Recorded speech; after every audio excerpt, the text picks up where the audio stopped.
pahayag ni Vice President Sara Duterte sa laganap umano ang gun violence sa bansa. Nagpasaring din ang Malacanang sa bise na tumulong na lang sa pagsugpo ng krimen sa halip na mag-udyok ng karahasan.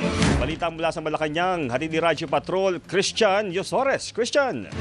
Jeff, kasunod ito ng pahayag ni VP Sara sa The Hague na Netherlands kamakailan kung saan binanggit niya na maaaring kumontrata ng gunman sa Pilipinas sa halagang 5,000 piso para magpapatay.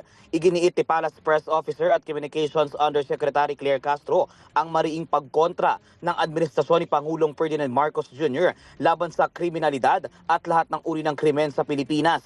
Ayon sa Malacanang, bilang isang mataas na opisyal ng gobyerno, dapat mismong si VP Sara ang nangungunas para pigilan ng krimen at hindi maging promotor sa mga ganong uri ng ideya na pagkausap at pagkontrata sa isang gunman para pumatay ng isang taong kinaiinisan. Kung mayroon man anyang alam ang Vice Presidente tungkol sa mga pagpapatay, ay dapat siya mismo ang tumulong sa pamamagitan ng pagbibigay ng impormasyon o datos para hindi na tuluyang lumaganap pa ang krimen sa Pilipinas.